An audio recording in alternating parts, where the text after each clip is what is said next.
ഇവിടെ ഞങ്ങൾ പറഞ്ഞു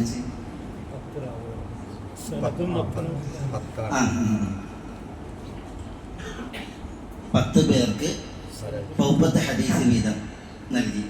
അതിൻ്റെ സനദും അതിൻ്റെ മത്നും അത് കൽബാക്കിയിട്ട് എന്ന് പറഞ്ഞാൽ നമുക്കറിയാം ഒരു ഹദീസിന് സനദും ഉണ്ട് മത്നും. സനദ് എന്ന് പറഞ്ഞാൽ നിവേദന ശൃംഖല, മത്ൻ എന്ന് പറഞ്ഞാൽ ഹദീസിൻ്റെ ഉള്ളടക്കം. ഇന്നമൽ അഅ്മാലു ബിന്നിയാത്ത് വഇന്നമാ ലികുല്ലി ഇംരിഇൻ മാ നവى ഫമൻ കാനത് ഹിജ്റതുഹു ഇലല്ലാഹി വറസൂലിഹി തുടങ്ങിയ അതാണ് മത്ൻ. ഇന്നമൽ അഅ്മാലു ബിന്നിയാത്ത്. അതിൻ്റെ സനദ് എന്ന് പറഞ്ഞാൽ ഇമാം ബുഖാരി പറയും حدثنا الحميدي حدثنا عبد الله بن الزبير الحميدي قال حدثنا سفيان قال حدثنا يحيى بن سعيد الأنصاري عن إبراهيم بن محمد التيمي عن علقمة بن وقاص الليثي أنه سمع عمر بن الخطاب على المنبر سمعت رسول الله صلى الله عليه وسلم يقول إنما الأعمال بالنيات. حدثنا عبد الله بن الزبير الحميدي قال حدثنا سفيان തുടങ്ങിയിട്ട് عن علقمة بن وقاص الليثي سمعت عمر ഇതുവരെയാണ് ഇത് ഹദീസിന്റെ സനദ്. പിന്നെ സമയത്ത് റസൂലുള്ളാഹി സ്വല്ലല്ലാഹു അലൈഹി വസല്ലം യഖൂൽ ഇന്നമൽ അഅ്മാലു ബിന്നിയാത്ത് എന്ന് തുടങ്ങിയിട്ട് അതാണ് മത്ന്. സനദുണ്ട് മത്നുണ്ട്.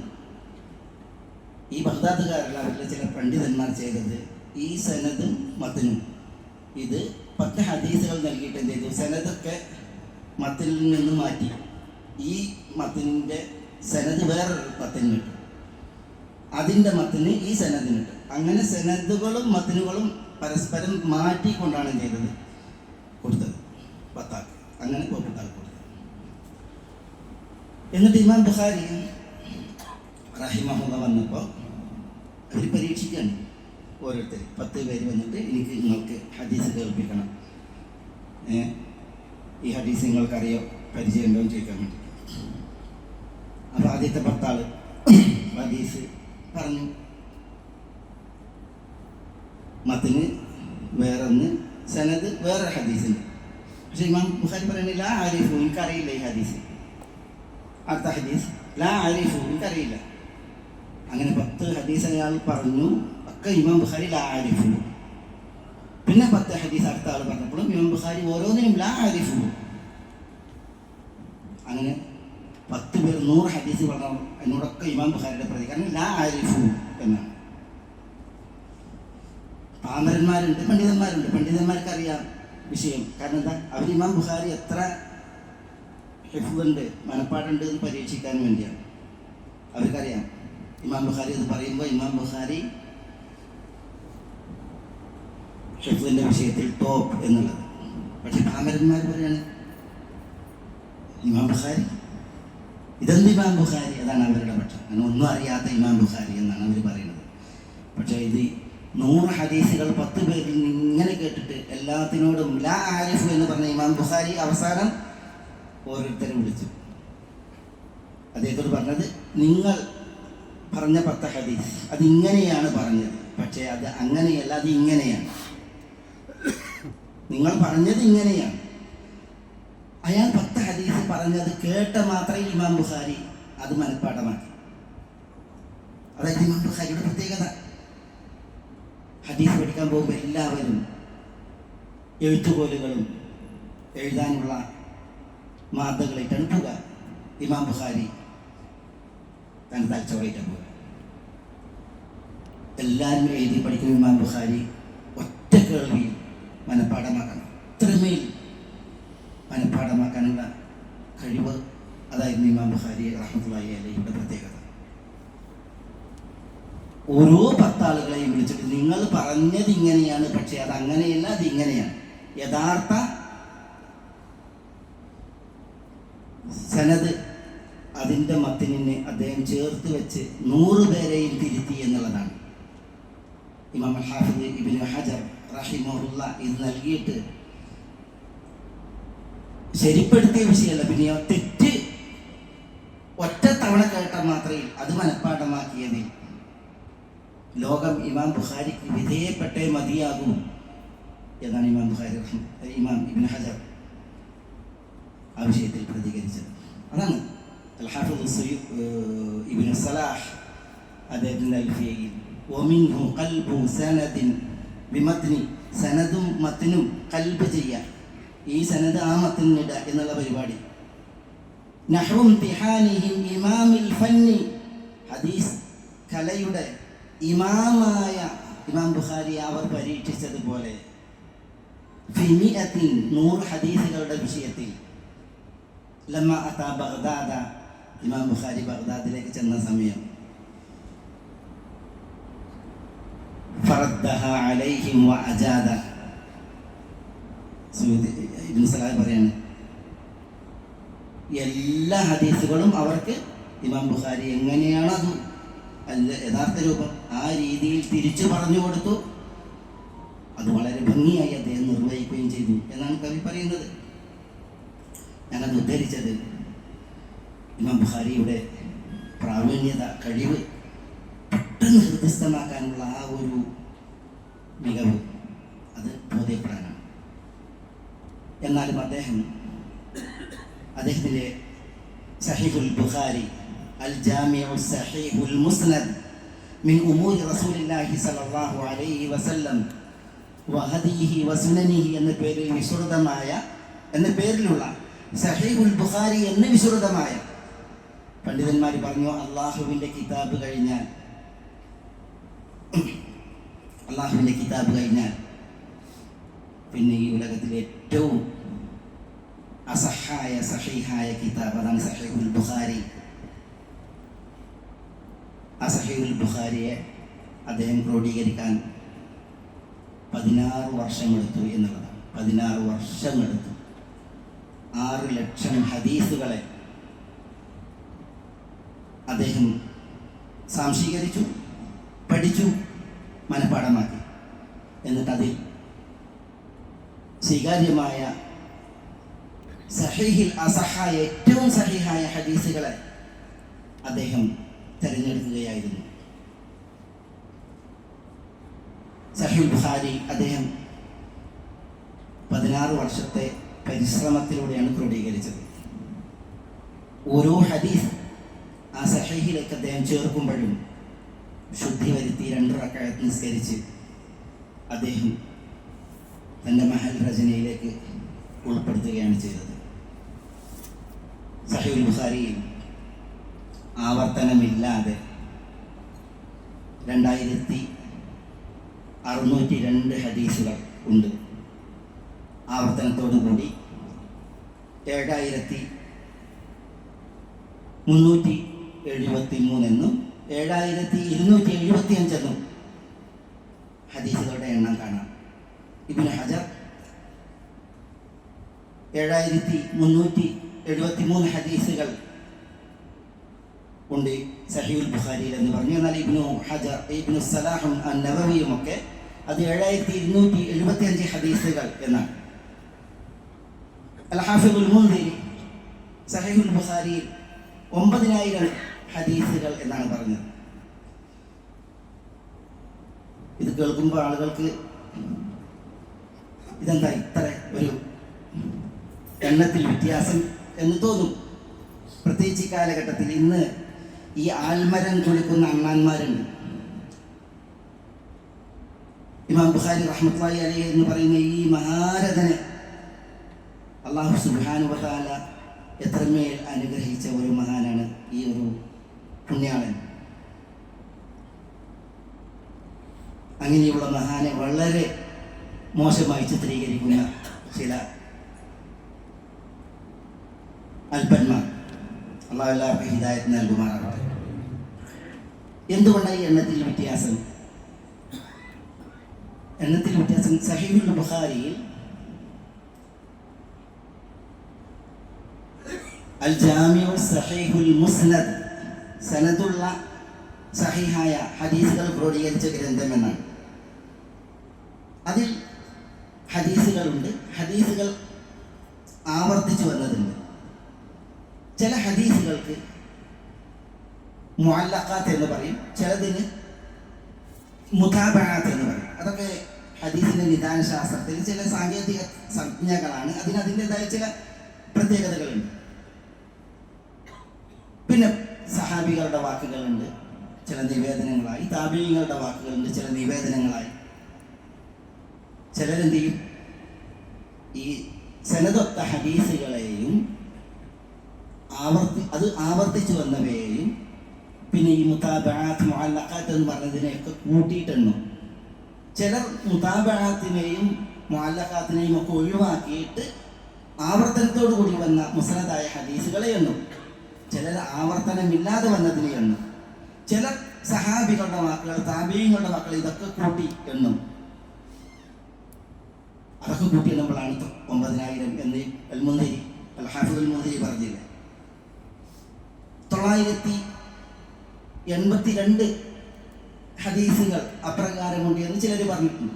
അതൊക്കെ ഈ ഒരു പരിഗണനയിലാണ്, ഈ എണ്ണുന്ന വിഷയത്തിലുള്ള ഈ ഒരു പരിഗണനാ വ്യത്യാസം. അതിനാലാണ് ഈ നമ്പറിൽ ഏറ്റക്കുറച്ചിൽ വരുന്നത്. അതുകൊണ്ട് തന്നെ ഈ ഉലകത്തിൽ കഴിഞ്ഞ പർവ്വത സമാനമായ പണ്ഡിതന്മാർക്കൊന്നും സഹീഹുൽ ബുഖാരിയിലെ ഈ ഹദീസുകളെ കുറിച്ച് ഇന്ന് പല അല്പന്മാരും വളരെ മോശമായി സഹീഹുൽ ബുഖാരിയെ നിരൂപിച്ചും വിമർശിച്ചും പറയുന്ന ഈ അഭിപ്രായ പ്രകടനങ്ങൾ ചരിത്രത്തിൽ ഉണ്ടായിട്ടില്ല ഒരിക്കലും.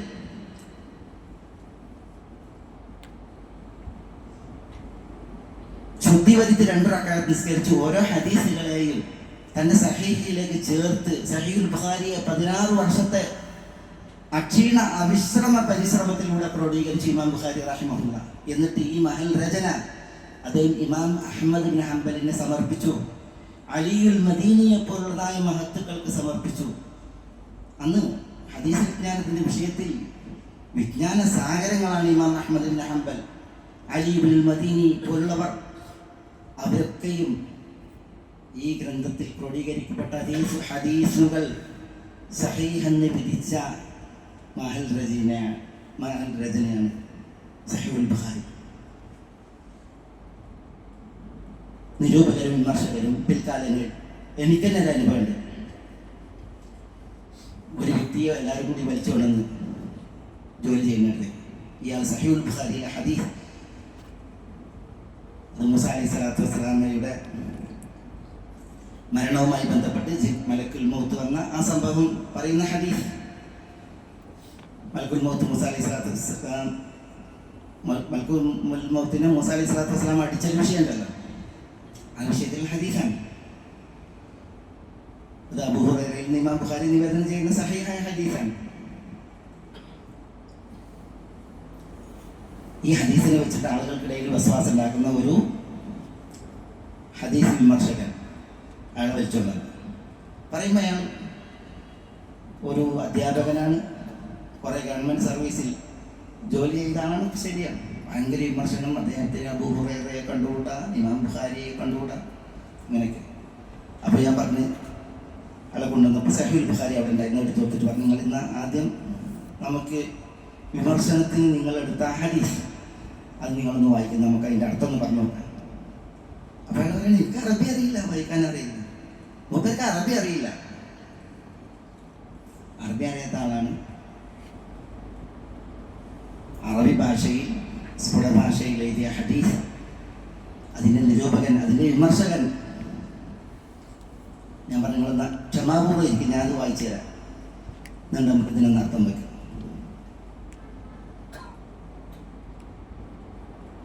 അങ്ങനെ ആ വായിച്ച അർത്ഥം വെച്ചപ്പോഴാണ് ഞാൻ പറഞ്ഞതിൽ എന്ത് വിമർശനത്തിലിരിക്കുന്നു. മൂസ അലൈഹിസ്സലാത്തു വസ്സലാം അദ്ദേഹം അരോഗ ദൃഢഗാത്രനാണ്, ആചാരഭാവനല്ല, അങ്ങനത്തെ ഒരു സൃഷ്ടിപ്പാണ് മൂസ അലൈഹിസ്സലാത്തു വസ്സലാമിയുടെ സൃഷ്ടിപ്പ്. അദ്ദേഹത്തിന് പെട്ടെന്ന് ഈറയും ഈർഷ്യതയും ഇളകും. അങ്ങനെയാണ് മൂസ അലൈഹിസ്സലാത്തു വസ്സലാമിയുടെ പ്രത്യേകത. അതുകൊണ്ടാണല്ലോ നമ്മളായി തോന്നില്ലേ, മൂസ അലൈഹിസ്സലാത്തു വസ്സലാം ഒരു തൊഴി കൊടുത്തു, കിട്ടിയോ മരിച്ചു വീണെന്ന് പറഞ്ഞില്ലേ. അങ്ങനെയുള്ള മൂസ അലൈഹിസ്സലാത്തു വസ്സലാം അദ്ദേഹം വീട്ടിലില്ലാത്ത സമയത്ത് വീട്ടിലൊരു ആൾരൂപം, മൂസ അലൈഹിസ്സലാത്തു വസ്സലാം വരുമ്പോൾ തൻ്റെ വീട്ടിലൊരാൾ, അന്യൻ, മനുഷ്യരൂപം. എന്നിട്ട് മൂസ അലൈഹി സ്വലാത്തു വസ്സലാം എന്ന് പറയുമ്പോൾ വീട്ടിൽ നിന്ന് പറയുന്നത് എന്താണ് അദ്ദേഹത്തോട് അജീബ് റബ്ബക്ക് എന്നുണ്ട് മരിക്കാൻ തയ്യാറായിക്കോന്നാണ്. ഒരന്യൻ താനില്ലാത്ത സമയം തൻ്റെ വീട്ടിൽ നിന്നിട്ട് പറയുന്നത് മരിക്കാൻ തയ്യാറാക്കാം. അതുകൊണ്ടാണ് മൂസ അലൈഹി സ്വലാത്തു വസ്സലാം കേട്ട മാത്രമേ ഇടിച്ചത്. അതാണ് അദ്ദേഹത്തിൻ്റെ കണ്ണ് പ്രയാസപ്പെടുത്തിയത്. മലക്കുൽ മൗത്ത് മനുഷ്യ രൂപത്തിൽ വന്നതായിരുന്നു. പക്ഷേ മൂസ അലൈഹി സ്വലാത്തു വസ്സലാമക്ക് ഗൈബ് അറിയില്ല, അദൃശ്യം അറിയില്ല. അതുകൊണ്ട് തന്നെ ആഗതന് ഇങ്ങനെ തന്നോട് പ്രതികരിച്ചതിൽ മൂസ അലൈഹി സ്വലാത്തു വസ്സലാമയുടെ ഈർഷ്യതയിലുണ്ടായ പെരുമാറ്റത്തിൻ്റെ വിഷയം അത് വായിച്ച് അർത്ഥം വെച്ചു. അത് മലക്കുൽ മൗത്തായിരുന്നു. മലക്കുൽ മൗത്ത് അള്ളാഹുവിലേക്ക് ഉയർന്നു. ഈ വിഷയം പറഞ്ഞപ്പോൾ വീണ്ടും മലക്കുൽ മൗത്തിനെ അള്ളാഹു പറഞ്ഞേക്കാണ്. മൂസ അലൈഹി സ്വലാത്തു വസ്സലാമക്ക് ബോധനം നൽകി. അപ്പോൾ മൂസ അലൈഹി സ്വലാത്തു വസ്സലാം പറയുന്നത്, മലക്കുൽ മൗത്താണോ വന്നത്, മരണമാണോ എനിക്ക് വിധിച്ചത് എങ്കിൽ ആ മരണം വരിക്കാൻ ഞാൻ ഒരുക്കമാണ് തുടങ്ങിയ വിഷയങ്ങളാണ് അതിൽ പറയുന്നത്. പക്ഷെ എൻ്റെ മരണം ഹുസൈബുൽ അഹ്മറിലേക്ക് അടുപ്പിച്ച് വിശുദ്ധ ഭൂമിയിൽ അവിടെയാക്കണം എന്ന് മൂസ അലൈഹി സ്വലാത്തു വസ്സലാം പറഞ്ഞു. പിന്നെ മൂസ അലൈഹി സ്വലാത്തു വസ്സലാം മരണത്തിന് കീഴ്പ്പെട്ട ചരിത്രം അതിൽ ഒരു വിഷയവുമില്ല. പക്ഷേ മൂസ അലൈഹി സ്വലാത്തു വസ്സലാം മലക്കുൽ മൗത്തിൻ്റെ കണ്ണടിച്ചു പൊട്ടിച്ചില്ലേ, ഇങ്ങനെയാണ് പറയാം. ആ ഹദീസ് പോലും ഒന്ന് വായിച്ച് അതിൻ്റെ പ്രയോഗങ്ങൾ അത് അർത്ഥമാക്കുന്നത് തേടുന്നത് എന്ത് എന്നുള്ളത് മനസ്സിലാക്കാതെയാണ് ഈ വിമർശകർ. ഓരോ നിരൂപണവിധേയമായ ഹദീസിൻ്റെ വിഷയം ഇങ്ങനെയാണ്. പർവ്വത സമാനം ഇവിടെ വിജ്ഞാന വിഷയങ്ങളിൽ മികച്ചു നിന്ന വിജ്ഞാന സാഗരങ്ങളായി കഴിഞ്ഞു പോയവർ ഈ സഹീഹുൽ ബുഖാരിയെ പഠിപ്പിച്ചു, വിശദീകരിച്ചു, അനുബന്ധം കുറിച്ചു, എന്തൊക്കെ സേവനങ്ങൾ ചെയ്തു. ആ മഹത്തുക്കൾക്കൊന്നും തോന്നാത്ത, ബോധ്യപ്പെടാത്ത കാര്യങ്ങളാണ് വളരെ പിൽക്കാലങ്ങളിൽ ഇന്ന് ചില ആളുകൾ ബുഖാരി തോട്ടുകറിയണം, ബുഖാരി ജൂദായിസാണ്, ബുഖാരി ഓറിയന്റലിസ്റ്റുകളുടെ സൃഷ്ടിയാണ്, ഇങ്ങനെ തുടങ്ങിയിട്ടുള്ളതായി അല്പവർത്തമാനങ്ങൾ പറഞ്ഞുകൊണ്ടിരിക്കുന്നത്. ഇമാം ബുഖാരി റഹിമഹുള്ള അദ്ദേഹത്തിൻ്റെ വലുപ്പവും മഹത്വവും എത്രയാണെന്ന് പറയാൻ നമ്മുടെ ഈ ഒരു സമയവും ഈ ഒരു അവസരവും പരിമിതമാണ്. ഇമാം ബുഖാരി ഹിജ്റയുടെ 256 സമർക്കന്ദിലെ ഖറൻതൻ എന്ന് പറയുന്ന ഒരു ഗ്രാമത്തിലാണ് ഒരു ഈദിൻ്റെ രാവിൽ ശവ്വാൽ പിറ കണ്ട് ഒരു ഈശംസ്കാരത്തിന് ശേഷം അദ്ദേഹം പരലോകയാത്രയാകുന്നത്.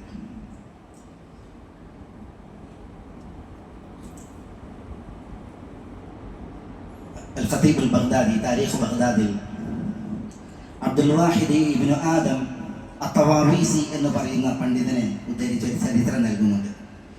ഈ അബ്ദുൽ വാഹിദ് ഇബ്നു ആദം അത്തവാവീസി അദ്ദേഹം റസൂലുള്ളാഹി സ്വല്ലല്ലാഹു അലൈഹി വസല്ലം തങ്ങളെ, അദ്ദേഹം വലിയൊരു പണ്ഡിതനായിരുന്നു, പ്രമുഖ ഒരു വ്യക്തിത്വവുമായിരുന്നു. അദ്ദേഹം റസൂലുള്ളാഹി സ്വല്ലല്ലാഹു അലൈഹി വസല്ലം തങ്ങളെ സ്വപ്നത്തിൽ സഹാബത്തിനോടൊപ്പം നിൽക്കുന്നത് കണ്ടപ്പോൾ അദ്ദേഹം പറയുകയാണ്, ഞാൻ സല്ലംതു അലൈഹി, ഞാൻ സലാം മോദി, സലാം മടക്കി. നബി സല്ലല്ലാഹു അലൈഹി വസല്ലം തങ്ങൾ ആരെയോ കാത്തു നിൽക്കുന്നത് പോലെയാണ് അദ്ദേഹം സ്വപ്നത്തിൽ കണ്ടത്. അപ്പോൾ തിരു നബിയോട് ചോദിച്ചു, താങ്കൾ ആരെ കാത്താണ് ഇവിടെ നിൽക്കുന്നത്? അപ്പോൾ ഇമാം നബി സല്ലല്ലാഹു അലൈഹി വസല്ലം തങ്ങൾ അതിനോട് പ്രതികരിച്ചത്, അബ്ദുൽ വാഹിദ് തവാവീസി പറയുന്നത്, അന അൻതദിറു മുഹമ്മദ ഇബ്ന ഇസ്മായിൽ അൽ ബുഖാരി, ഞാൻ മുഹമ്മദ് ഇബ്നു ഇസ്മായിൽ അൽ ബുഖാരിയെ കാത്തിരിക്കുകയാണ് എന്ന് പറഞ്ഞു. തവാവീസി പറയുന്നത്, ഇന്നത്തെ പോലെ വാർത്തകൾ പെട്ടെന്ന് പ്രചരിക്കുന്ന ഒരു കാലഘട്ടമല്ലല്ലോ അത്. ഹിജ്റയുടെ 56 ഇത് നടക്കുന്നത്. പിന്നീടാണ് ഞാൻ ഇമാം ബുഖാരി മരണപ്പെട്ട വാർത്ത കേൾക്കുന്നത്. ഞാൻ ആ സ്വപ്നം കണ്ട ഇശപിന്നിട്ടതിന് ശേഷമാണ് സ്വപ്നം കാണുന്നത്. ആ സമയവും ഇമാം ബുഖാരിയുടെ മരണസമയവും ഒരേ സമയമായിരുന്നു എന്നാണ്. ഇമാം ബുഖാരി അദ്ദേഹത്തിൻ്റെ ജീവിത നാളിനൊടുവിൽ ഏറെ പരീക്ഷിക്കപ്പെട്ടു. ആ പരീക്ഷണം നമ്മൾ മുഹമ്മദ് ഇബ്നു യഹ്യ അദ്ദുഹലി എന്ന പണ്ഡിതനുമായി ബന്ധപ്പെട്ട് ഇമാം ബുഖാരിയുടെ ഒരു സംസാരവും ചർച്ച ചെയ്യുന്നുണ്ട്. അത് ഖൽഖുൽ ഖുർആൻ എന്ന വിഷയവുമായി ബന്ധപ്പെട്ടൊരു വിശദമായ വിഷയമാണ്. പക്ഷേ അതിനെ തുടർന്ന് സമർക്കന്ദിലെ ഗവർണർ അൽ അമീർ ഖാലിദ് ബിൻ അഹ്മദ് അദ്ദുഹലി എന്നവർ ഇമാം ബുഖാരി റഹ്മത്തുള്ളാഹി അലൈഹിയെ കഷ്ടപ്പെടുത്തിയ ചില സംഭവങ്ങളാലായിരുന്നു. ഇമാം ബുഖാരി തൻ്റെ ജന്മനാടിനെ ലക്ഷ്യമാക്കി അവസാന നാളുകളിലേക്ക് അങ്ങനെയായിരുന്നു അദ്ദേഹത്തിൻ്റെ തീരുമാനം. ബുഖാരയിൽ നിന്ന് തുടങ്ങി അദ്ദേഹം ഇസ്ലാമിക വൈജ്ഞാനിക തലസ്ഥാന നഗരികളെയെല്ലാം താണ്ടി വിശേഷിച്ച ബഗ്ദാദ് അവിടേക്ക് പലതവണ യാത്ര ചെയ്തൊക്കെ തൻ്റെ ജീവിതം ഒഴിഞ്ഞു വെച്ച ബുഖാരി അദ്ദേഹം അവസാനം സമർക്കന്ദിലേക്ക് മടങ്ങി. സമർക്കന്ദിലെത്തിയപ്പോൾ അവിടുത്തെ അമീർ ഖാലിദ് ബിൻ അഹ്മദ് അദ്ദുഹലി എന്നവർ ഇമാം ബുഖാരിയോട് പറഞ്ഞു. അന്ന് ഇമാം ബുഖാരിക്ക് 62 വയസ്സാണ്. സഹീഹുൽ ബുഖാരിയും അത്താരീഖുൽ കബീറും താങ്കളുടെ മറ്റ് രചനകളും കൊട്ടാരത്തിലേക്ക് നിങ്ങൾ കൊണ്ടുവരണം, എന്നിട്ട് എനിക്കും എൻ്റെ കുടുംബത്തിനും നിങ്ങളത് കേൾപ്പിക്കണം, പറഞ്ഞു തരണം എന്നതായിരുന്നു അദ്ദേഹത്തിൻ്റെ ആവശ്യം. ഇമാം ബുഖാരി അമീറിനോട് അതിനെ പ്രതികരിച്ചത്, ഇന്നി ലാ ഉദില്ലുൽ ഇൽം വലാ അഹ്മിലുഹു ഇലാ അബ്വാബിൻ നാസ്. വിജ്ഞാനത്തെ ഇകഴ്ത്താൻ ഞാനില്ല, ജനങ്ങളുടെ കവാടങ്ങളിലേക്ക് അതിനെ ഏറ്റിച്ചെല്ലാനും ഞാനില്ല. കൊട്ടാരത്തിൽ അദ്ദേഹം വിജ്ഞാനം വിളമ്പിയാൽ അത് കൊട്ടാരത്തിലുള്ളവർക്ക് പ്രത്യേകക്കാർക്ക് മാത്രമാണ്. വിജ്ഞാനം അങ്ങനെ പ്രത്യേകക്കാർക്ക് മാത്രമുള്ളതല്ല. പിന്നെ വിജ്ഞാനം എല്ലാവർക്കും ഉള്ളതാണ്.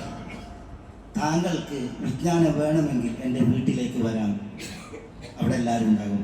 എൻ്റെ മസ്ജിദിലേക്ക് വരാം, അവിടെയും എല്ലാവരും ഉണ്ടാകും.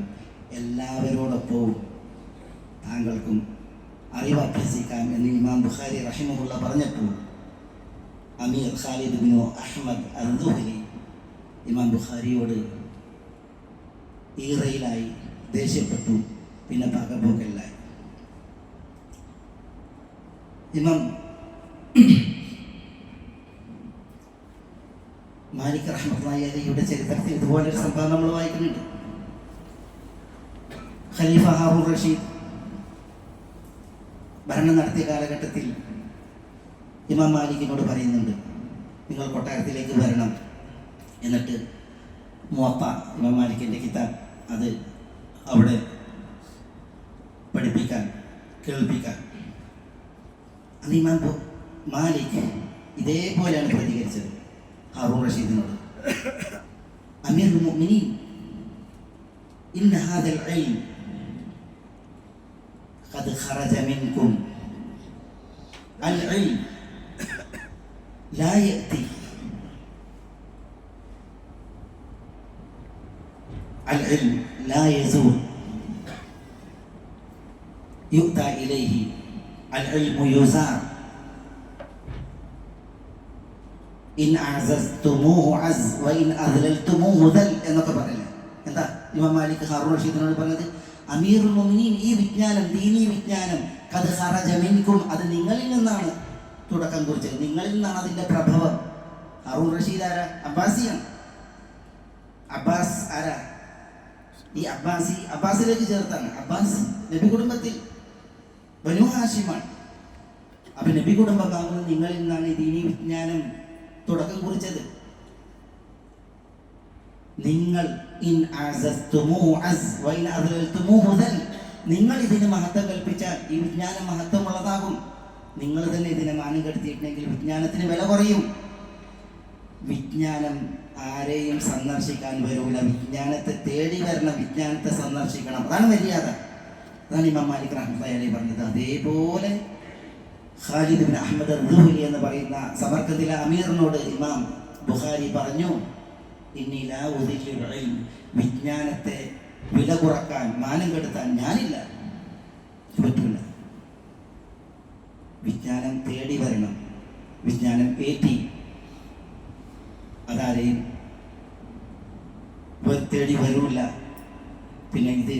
പ്രത്യേകക്കാർക്കുള്ളതല്ല, ഇതെല്ലാവർക്കും ഉള്ളതാണ്. അതുകൊണ്ട് എനിക്കതിന് സാധ്യമല്ല. എൻ്റെ വീട്ടിലേക്ക് വരൂ, എൻ്റെ മസ്ജിദിലേക്ക് വരൂ എന്ന് ആ അമീറിനോട് ബുഖാരി റഹ്മത്തുള്ളാഹി അലൈഹി പറഞ്ഞപ്പോൾ അതിൻ്റെ പ്രതികാരത്തിലായി പിന്നീട് അമീർ. അതിനാൽ ഈ വിജ്ഞാനസാഗരം മഹാപണ്ഡിതൻ, അള്ളാഹുവിൻ്റെ വലിയ ലോകത്തിൻ്റെ മുഹദ്ദിസ്, അദ്ദേഹം പരീക്ഷിക്കപ്പെട്ടു, രോഗഗ്രസ്തനായി. അദ്ദേഹം ഖറന്തക് എന്ന് പറയുന്ന നാട്ടുകാരോട് ഞാൻ നിങ്ങളുടെ അടുക്കിലേക്ക് വരികയാണ്, എൻ്റെ ഈ രോഗാവസ്ഥയിൽ ശിഷ്ടകാലം കഴിയാൻ എന്ന് പറഞ്ഞ് അവർ അദ്ദേഹത്തെ സ്വീകരിക്കാൻ ഒരുങ്ങുമ്പോൾ ആ നാട്ടിലേക്കുള്ള കാൽവപ്പുകളിലാണ് ഇമാം ബുഖാരി റഹിമഹുള്ള അന്ത്യശ്വാസം വലിച്ചത്. ഹിജ്റയുടെ 256 സമർക്കന്തിൽ ഇമാം ബുഖാരി റഹിമഹുള്ള വഫാത്തായി. 194 ബുഖാറയിൽ ജനിച്ച് 256 സമർക്കന്തിൽ മരണമടയുമ്പോൾ ഇമാം ബുഖാരിക്ക് 62 വയസ്സ് പ്രായമായിരുന്നു. പക്ഷേ അള്ളാഹു സുബ്ഹാനഹു വ തആല നിശ്ചയിച്ച 62 വയസ്സ് അത് അള്ളാഹുവിൻ്റെ മാർഗത്തിൽ സമർപ്പിക്കുന്നതിന് ഇമാം ബുഖാരിക്ക് അള്ളാഹുവിൽ നിന്നുള്ള വലിയ തുറവിയും ഉദവിയുമാണ് ഉണ്ടായത്. അതിനാലാണ് അദ്ദേഹത്തിൻ്റെ പേര് ഇമാം ബുഖാരി. എല്ലാ വിജ്ഞാന സദസ്സുകളും അനുസ്മരിക്കുന്നത്, എല്ലാ പള്ളി മെഹ്റാബുകളും മിമ്പറുകളും ദർസുകളും കോളേജുകളും പഠനശാലകളും ലൈബ്രറികളും ഒക്കെ അനുസ്മരിക്കുന്നത് ആ പേര് പറയാത്ത ഏതെങ്കിലും ഒരു ഖതീബ്, ഒരു ഇമാം, ഒരു മുഹദ്ദിസ് അദ്ദേഹത്തിനിപ്പുറം ലോകത്ത് കടന്നു പോയിട്ടില്ല എന്നുള്ളതല്ലേ ചരിത്രം, യാഥാർത്ഥ്യം. ഇമാം ബുഖാരി റഹിമഹുള്ള ഒരു വിശാലമായ വിഷയമാണ്. ആ വിഷയത്തിൻ്റെ ഏതാനും ചില നുറുങ്ങുകൾ മാത്രമാണ് ഇവിടെ ഞാൻ ഈ ഒരു സദസ്സിൽ അനുസ്മരിച്ചത്. എന്തെങ്കിലും സംശയങ്ങളുണ്ടെങ്കിൽ നമുക്ക് ഏതാനും സമയം അത് തീർക്കാനാകാം. എന്നിട്ട് ഇൻഷാ അല്ലാഹ് നമുക്ക് പിരിയാൻ വേദനയില്ല.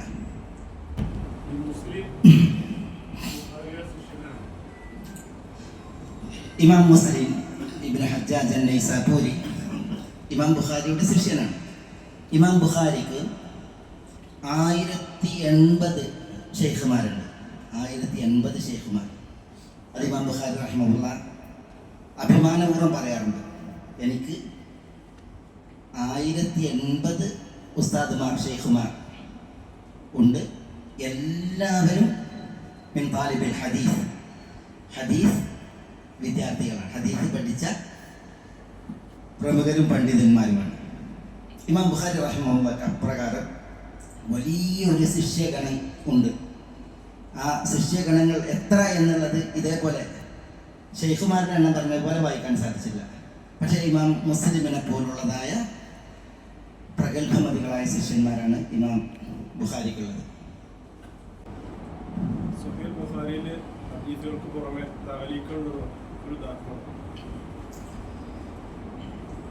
സഹീഹ് ബുഖാരിയിൽ മുസ്നദായ ഹദീസുകൾ, മുസ്നദായ ഹദീസ് നടത്തണമെങ്കിൽ ഇമാം ബുഖാരിയിൽ നിന്ന് നബി സല്ലല്ലാഹു അലൈഹി വസല്ലം തങ്ങൾ വരെ നിവേദക ശൃംഖല മുറിയാതെ ചേർന്ന ഹദീസുകൾ, അതാണ് സഹീഹ് ബുഖാരിയുടെ മുഖ്യ വിഷയവും സഹീഹ് ബുഖാരിയിലെ അവലംബ യോഗ്യമായിട്ടുള്ളതായ ഹദീസുകളും.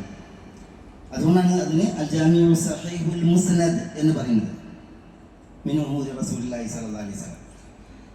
എന്നാൽ സഹീഹുൽ ബുഖാരി സഹാബികളുടെ വാക്കുകൾ, അതേപോലെ തന്നെ ചില മഹത്തുക്കൾ താബഈങ്ങളുടെ വാക്കുകൾ, ഇങ്ങനെ ഉള്ള നിവേദനങ്ങൾ, അതിനാണ് മുഅല്ലഖാത്ത് എന്ന് പറയുന്നത്. ഹദീസുൽ മുഅല്ലഖ് എന്ന് പറയും. സഹീഹുൽ ബുഖാരിയിലെ തഅലീഖാത്ത്, മുഅല്ലഖായ നിവേദനങ്ങൾ എന്ന് പറയും. അതിൽപ്പെട്ടതാണ് ഇപ്പോൾ ഈ അംർ ബിൻ മൈമൂൻ എന്ന താബഈ പണ്ഡിതൻ പറഞ്ഞ ഒരു സംഭവം. 2 കുരങ്ങുകൾ പിന്നെ ഇണ ചേർന്നതുമായി ബന്ധപ്പെട്ടുള്ളൊരു വിഷയം തന്നെ.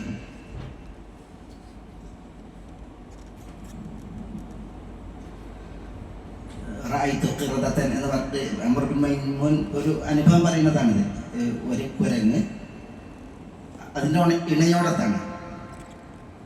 അപ്പോൾ ഈ ഇണ ഉറങ്ങി എന്ന് അറിഞ്ഞപ്പോൾ മറ്റൊരു കുരങ്ങ് വന്നിട്ട് എന്ത് ചെയ്യാണ്, ഈ പെൺകുരങ്ങിനെ പിന്നെ എന്ത് ചെയ്യണം, കൊണ്ടുപോകണം. എന്നിട്ട് ഒരു അഭിഹിതത്തിൽ ഏർപ്പെടാണ്. അപ്പോഴത്തേക്ക് ഈ ആൺകുരങ്ങ് ഉണരുകയും ഒച്ച വെക്കുകയും ചെയ്തപ്പോൾ എല്ലാ കുരങ്ങുകളും വന്നിട്ട് എന്ത് ചെയ്തു, ഈ പെൺകുരങ്ങിനെ അതേപോലെ തന്നെ ഇതിനെയും എറിഞ്ഞു കൊന്നു എന്നുള്ളതാണ് ആ സംഭവം. ചില ആളുകൾ പറയാറുള്ളത് അള്ളാഹു റസൂൽ പറഞ്ഞ ഹദീസായിട്ടാണ്. അത് റസൂലുള്ളാഹി സ്വല്ലല്ലാഹു അലൈഹി വസല്ലം തങ്ങൾ പറഞ്ഞൊരു ഹദീസ് ഒന്നല്ല. പിന്നെയോ അത് അംർ ബിൻ മൈമൂൻ എന്ന് പറയുന്ന വ്യക്തി പറഞ്ഞ ഒരു സംഭവം, അത് ഇമാം ബുഖാരി നൽകിയതാണ്. അങ്ങനത്തെ ചില പിന്നെ വിഷയങ്ങൾ സംഭവങ്ങളൊക്കെ സഹീഹുൽ ബുഖാരിയിലുണ്ട്. അതൊന്നും എന്തല്ല അൽ ഹദീസുൽ മുസ്നദ് അല്ല, മുസ്നദായ ഹദീസല്ല. പിന്നെ അൽ ഹദീസുൽ മുഅല്ലഖ് എന്നാണ് ഞാൻ പറയാം. അതിൽ സഹീഹായതുണ്ടാകാം, അല്ലാത്തതുണ്ടാകാം. അത് ആ ഗണത്തിലാണ്. ഇപ്പോൾ അബൂലഹബ് നരകത്തിൽ വിരലുകൾക്കിടയിൽ വെള്ളം കുടിക്കപ്പെടുന്നു എന്ന് പറയുന്ന നിവേദനം ഉറവയിൽ നിന്നൊക്കെ വരുന്ന നിവേദന കയ്യിൽപ്പെട്ടതാണ്. ഈ ബുഖാരിയിലില്ലേ എന്നൊക്കെ പറയും. ബുഖാരിയിലുണ്ട്, ശരിയാണ്. പക്ഷെ അതെന്തെല്ലാം ഒരു നിസ്ലാസൽ മതങ്ങൾ പറഞ്ഞൊരു ഹദീസേ അല്ല. പിന്നെയോ അത് ചില താബീയങ്ങൾ അല്ലെങ്കിൽ പിന്നെ സഹാബികളൊക്കെ പറഞ്ഞ ചില വാക്കുകൾ മാത്രമാണ്. അങ്ങനെയുള്ളത് അതിലുണ്ട്. പക്ഷെ അതൊക്കെ സഹീഹായ ഹദീസിനെ പോലെ വിധിയുള്ള നിവേദനമാണെന്ന് ആരും പറയില്ല. അപ്പം സഹീഹുൽ ബുഖാരിയെ കുറിച്ച് നമ്മൾ പറയുമ്പോൾ, വിധിക്കുമ്പോൾ ഇങ്ങനെ ഈ വിഷയങ്ങൾ നമ്മൾ ശ്രദ്ധിക്കേണ്ടത്. സഹീഹുൽ ബുഖാരിയിൽ ഹദീസുകൾ, മുസ്നദായ ഹദീസുകൾ അതെല്ലാം സഹീഹാണ്. എന്നാൽ അതല്ലാത്ത പണ്ഡിതന്മാരുടെ അഭിപ്രായങ്ങളുണ്ട്. ചിലർ പറഞ്ഞ ഇതുപോലത്തതായ കഥകളുണ്ട്. അതൊക്കെ ഇമാം ബുഖാരി ചില പ്രത്യേക പൊരുളുകൾക്ക് വേണ്ടി, യുക്തികൾക്ക് വേണ്ടി സഹീഹുൽ ബുഖാരി നൽകിയതാണ്. മനസ്സിലായി? അതൊരു വേറെ ഒരു ഭാഗവും വിഷയവുമാണ്. സ്വഹാബികളുടെയും താബികളുടെയും വാക്കുകൾ സനദ് ശരിയായി വന്നാൽ തന്നെയും വിശാലാർത്ഥത്തിൽ ഹദീസ് എന്ന് പറയും. പക്ഷെ പ്രമാണങ്ങളുടെ ആധികാരികതയിൽ ശരിയായ ഹദീസും ഇതും തമ്മിൽ വേർപ്പെടുന്നത് തന്നെയാണ് പ്രമാണികതയിൽ. സഹാബികളുടെ വാക്കുകൾ അത് നബി സല്ലല്ലാഹു അലൈഹി വസല്ലം തങ്ങൾ നബി സല്ലല്ലാഹു അലൈഹി വസല്ലം തങ്ങളിലേക്ക് സഹാബികൾ ചേർത്തിട്ടില്ല എങ്കിൽ അത് സഹാബികളുടെ വാക്കുകളായിട്ടാണ് എന്ത് ചെയ്യുക, വിധിക്കപ്പെടുക, പറയപ്പെടുക. സഹാബികളുടെ വാക്കുകളാണ്. എന്നാൽ അവർ നബി സല്ലല്ലാഹു അലൈഹി വസല്ലം തങ്ങളിലേക്ക് അത് ചേർക്കുമ്പോഴാണ് അതെന്താവുക, അത് ഹദീസല്ല. പിന്നെ സഹാബികളുടെ വാക്കുകൾ അത് അവരുടെ വാക്കുകളാണ് എന്നുള്ള നിൽക്കുകയും മറ്റു നിവേദനങ്ങളും വരും. ദലീലാകുന്നതും ആകാത്തതുമായിട്ടുള്ള വിഷയങ്ങളുണ്ട് സഹാബികളുടെ വാക്കുകളിൽ. ഗവേഷണത്തിനൊന്നും ഇടമില്ലാത്ത വിധമുള്ള ചില പ്രയോഗങ്ങൾ ഇബ്നു അബ്ബാസ് റളിയല്ലാഹു തആല അൻഹു പറഞ്ഞു, അതേപോലെ തന്നെ പിന്നെ ഇബ്നു ഉമർ റളിയല്ലാഹു തആല അൻഹു പറഞ്ഞു എന്ന പേരിൽ ചില വിധികളോ വിഷയങ്ങളോ വരികയാണ് എങ്കിൽ ഇജ്തിഹാദിന് വകുപ്പില്ലാത്ത വിഷയങ്ങളൊക്കെയാണ് പറഞ്ഞിട്ടുള്ളതെങ്കിൽ അത് അഖീദയുമായി ബന്ധപ്പെട്ട വിഷയങ്ങളിലാകട്ടെ, അതേപോലെ തന്നെ കർമ്മപരവുമായി ബന്ധപ്പെട്ട വിഷയങ്ങളാകട്ടെ, മറ്റു സഹാബികൾ തന്നെ അതിനെതിരാവാതിരിക്കുകയും അതേപോലെ തന്നെ പിന്നെ മറ്റുള്ളവർ അതിനെ സ്വീകാര്യയോഗ്യമാക്കിയിട്ട് എതിർക്കാതെ അതുകൊണ്ട് അമലെടുക്കുകയും ചെയ്യുന്ന വിഷയങ്ങൾ വന്നിട്ടുണ്ടെങ്കിൽ അപ്പം സഹാബികളുടെ വാക്കുകൾ സ്വീകരിക്കപ്പെടും. അത്തരം വിഷയങ്ങൾ ഇപ്പോൾ ഉദാഹരണത്തിന് ഇപ്പം ഹജ്ജിൻ്റെ വാജിബുകൾ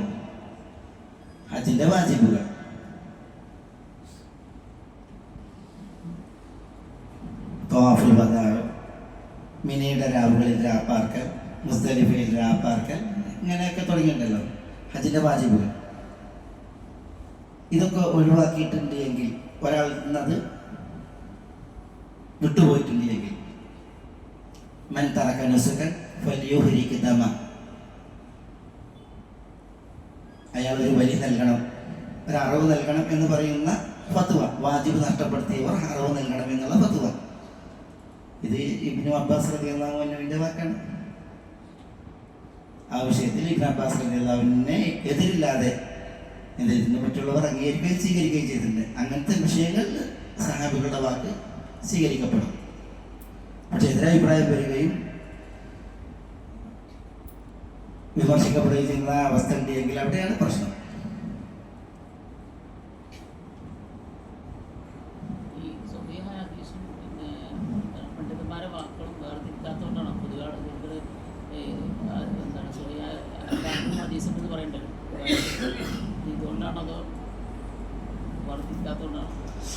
അല്ലാതെ സഹീഹുൽ ബുഖാരിയിൽ സഹീഹായതിനെ വേർതിരിച്ച് സഹിയായ മുസ്നദായ ഹദീസുകളൊക്കെ സഹിയാണ്, അതിൽ വേർതിരിക്കാനില്ല. സനദ് ഉള്ള ഹദീസുകളെല്ലാം സഹീഹാണ്. അസഹു സഹീ, സഹീൽ ഏറ്റവും സഹിയാണ് സഹീഹുൽ ബുഖാരിയിലെ ഹദീസുകൾ. സനദുള്ള ഹദീസുകളൊക്കെ അതിലൊരു വിഷയമല്ല.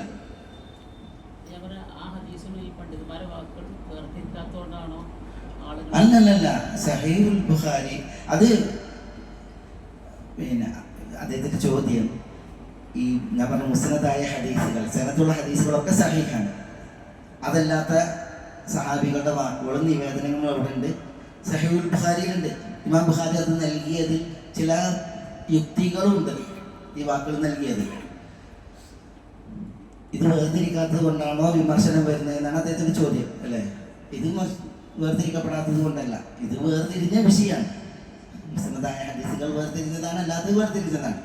വിമർശകരെ സംബന്ധിച്ചിടത്തോളം സുന്നത്തിനോടുള്ള അവരുടെ നിലപാടാണ്.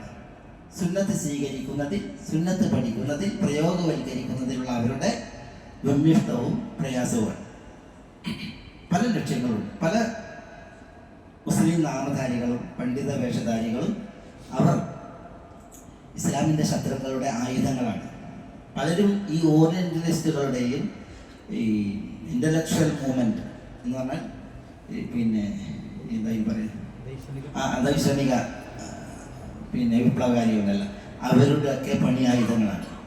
അതുകൊണ്ട് തന്നെ അത്തരം ആളുകൾ വിമർശിക്കുന്നത് ഈ സഹീഹായ മുസ്നദായ ഹദീസുകളെ കൂടിയാണ്, അതുകൂടിയാണ്. പക്ഷേ സഹീഹുൽ ബുഖാരി സർവാംഗീകൃതമായി കാലാകാലങ്ങളിൽ സ്വീകരിക്കപ്പെട്ട ഒരു മഹൽ രചനയാണ്. അള്ളാഹിൻ്റെ കിതാബ് കഴിഞ്ഞാൽ ഏറ്റവും സഹീഹായ കിതാബാണ് സഹീഹുൽ ബുഖാരി എന്നതിനുള്ള സ്ഥാനം കാലങ്ങളായി അതിനുണ്ട്. പക്ഷെ അത് പെട്ടെന്ന് ജനങ്ങളിൽ പുകമറ സൃഷ്ടിക്കാനും തെറ്റിദ്ധരിപ്പിക്കാനും എന്ത് അവർ ഈ ഇത്തരം അസറുകളൊക്കെ എന്ത് ചെയ്യണം, അവർ പാമരന്മാരുടെ മുമ്പിൽ അവതരിപ്പിച്ചുകൊണ്ടിരിക്കുകയാണ്. അവർക്ക് കുളം കലക്കി മീൻ പിടിക്കാൻ. അതാണ് ഇതിൻ്റെ വിഷയം. ഇന്നത്തെ കാലത്ത് സഹീഹുൽ ബുഖാരിനെ വിമർശിക്കുന്ന ആൾ മലയാളികൾക്കിടയിലൊക്കെ നമ്മളതിന് അവരോട് ചോദിച്ചാൽ തിരിച്ചു പറയാനുള്ള സമകാലികരായ ബുഖാരിയുടെ സമകാലികരായ ഇമാമുകൾ പോലും മുഹദ്ദിസുകൾ പോലും അതുവരെ ഈ സഹീഹുൽ ബുഖാരിയെ നിരൂപണം ചെയ്തിട്ടില്ലേ ഉണ്ട് എന്നാണ്. അതിനെന്താ ഇമാം ബുഖാരിയെ അദ്ദേഹത്തിന്റെ സമകാലീന നിരൂപണം നടത്തി എന്നുള്ളത് അങ്ങനെ തന്നെ ഒരു കൃത്യമായൊരു അഭിപ്രായം എന്നല്ല. ഇമാം ബുഖാരിയെ ചിലർ അതിൻ്റെ നിവേദനങ്ങൾ എന്ത് ചെയ്തിട്ടുണ്ട്, ചിലർ വിമർശന വിധേയമാക്കിയിട്ടുണ്ട്. ഇമാം ദാറഖുത്നിയെ പോലുള്ളവർ, ഇമാം ദാറഖുത്നി ചില ഹദീസുകൾ, അത് ആ ഹദീസുകൾ ഈ പിൽക്കാലക്കാർ ഇന്നും ഉദ്ധരിക്കുന്ന ഹദീസുകളൊന്നല്ല. ഇമാം ദാറഖുത്നി റഹ്മത്തുള്ളാഹി അലൈഹി എന്ത് ചെയ്തിട്ടുണ്ട്, ചില നിവേദനങ്ങൾ എന്ത് ചെയ്തിട്ടുണ്ട്, വിമർശിച്ചിട്ടുണ്ട്. അതിന് ഇമാം ദാറഖുത്നിക്ക് ഇബ്നു ഹജറിനെ പോലുള്ളവർ ആ വിഷയങ്ങളിൽ സുന്ദരമായ മറുപടി കൊടുത്തിട്ടുണ്ട്. പക്ഷെ ഇമാം ദാറഖുത്നി ഇമാം ബുഖാരി റഹ്മത്തുള്ളാഹി അലൈഹി വിമർശിച്ചിട്ടുണ്ടെങ്കിൽ അത് വൈജ്ഞാനികമാണ്. ഇമാം ദാറഖുത്നിയെ പോലുള്ളതായ പണ്ഡിതൻ അതിന് യോഗ്യനാണ്. ഇമാം ദാറഖുത്നി എന്ന് പറഞ്ഞെങ്കിൽ ഹദീസ് വിജ്ഞാനത്തിൽ വലിയൊരു കലാകാരനാണ്, വലിയ പണ്ഡിതനാണ്.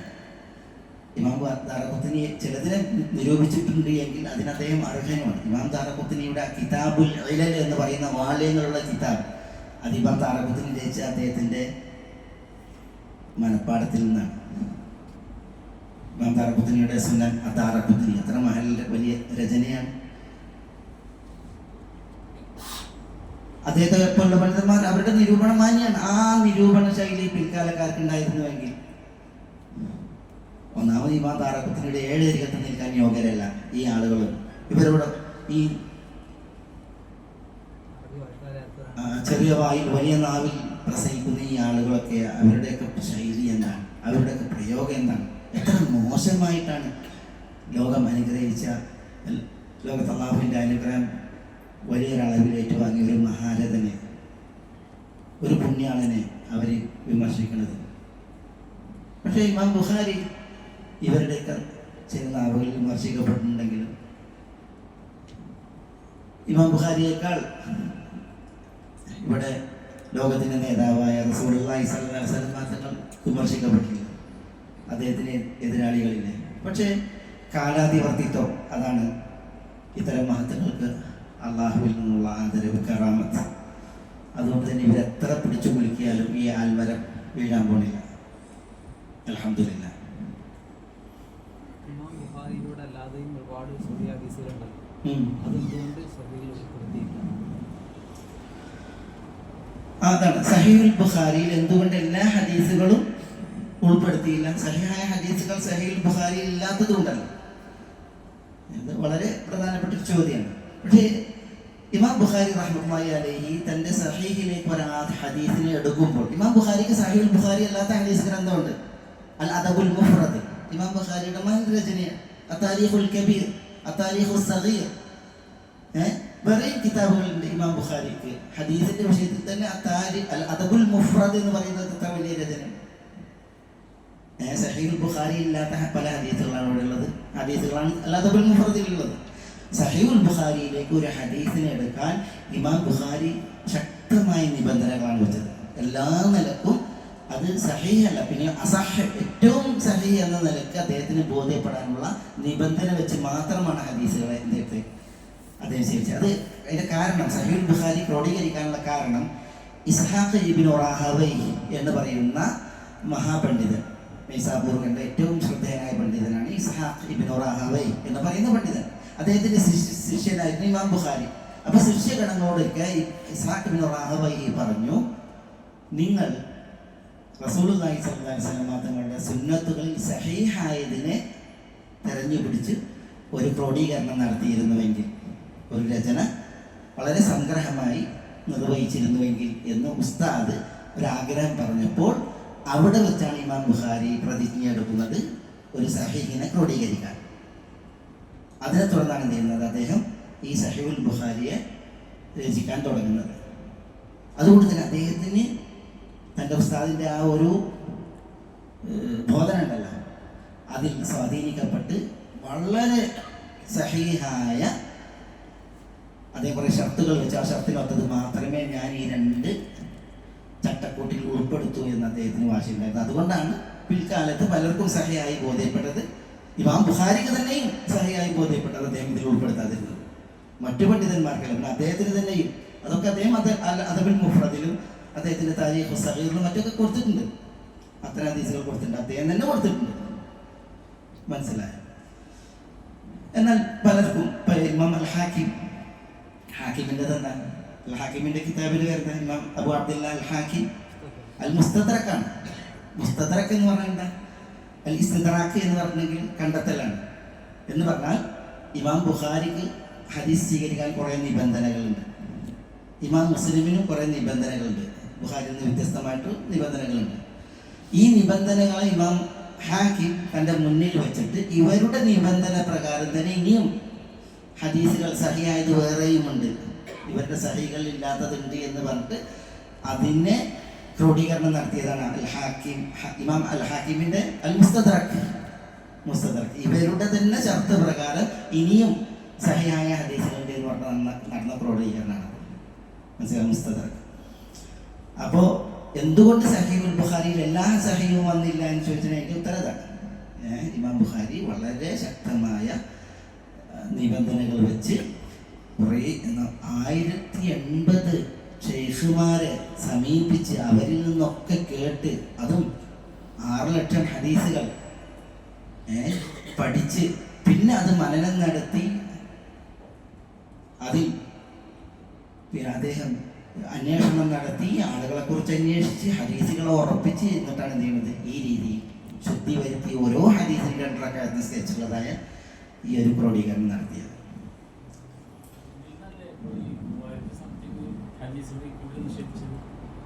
ആര്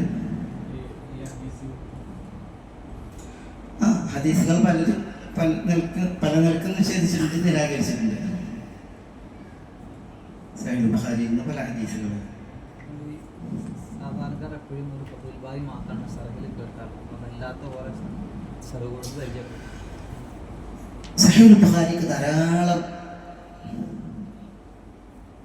ഷറഹുകളുണ്ട്. അതിലേറ്റവും പ്രസിദ്ധമായത് ഇമാം അൽ ഹാഫിദ് ഇബ്നു ഹജർ അൽ അസ്ഖലാനി റഹ്മത്തുള്ളാഹി അലൈഹിയുടെ ഫത്ഹുൽ ബാരിയ ഒരു ഹദീസുണ്ട്, ലാ ഹിജ്റത ബഅദൽ ഫത്ഹ്.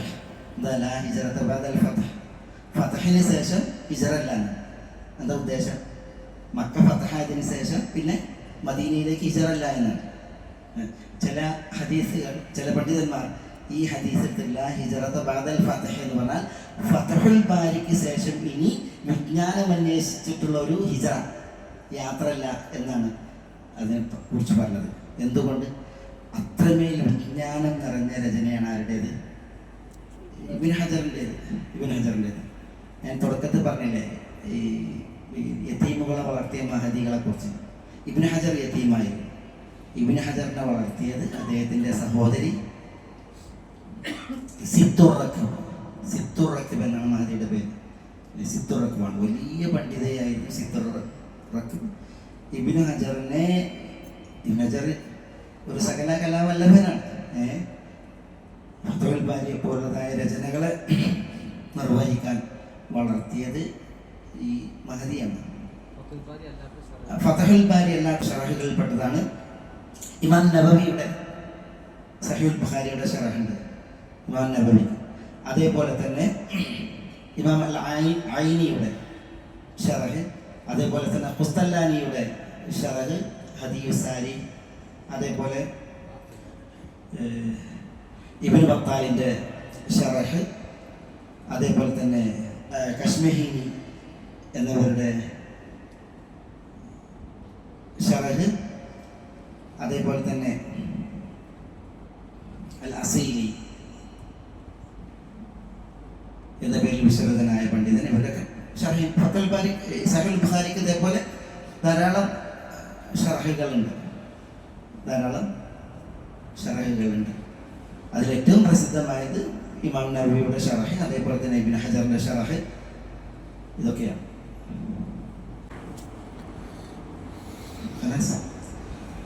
അല്ലാഹു സുബ്ഹാനഹു വ തആല നമ്മൾ ഈ പറഞ്ഞതിനെ ഒരു നന്മയായി ഉപരിലോകത്തെ കബൂലാക്കുമാറാവട്ടെ. അല്ലാഹു സുബ്ഹാനഹു വ തആല നമ്മുടെ വീഴ്ചകൾ പൊറുക്കുമാറാവട്ടെ, തെറ്റുകൾ വിട്ടുപുറത്ത് മാപ്പാക്കുമാറാവട്ടെ. അള്ളാഹു നമുക്കെല്ലാം എല്ലാ നന്മകളിലേക്കും ഉദവിയും തുറവിയും പ്രദാനം ചെയ്യുമാറാവട്ടെ. ഈ ദീനിൽ അള്ളാഹു നമുക്കെല്ലാം ഫിഖ് പ്രദാനം ചെയ്യുമാറാവട്ടെ.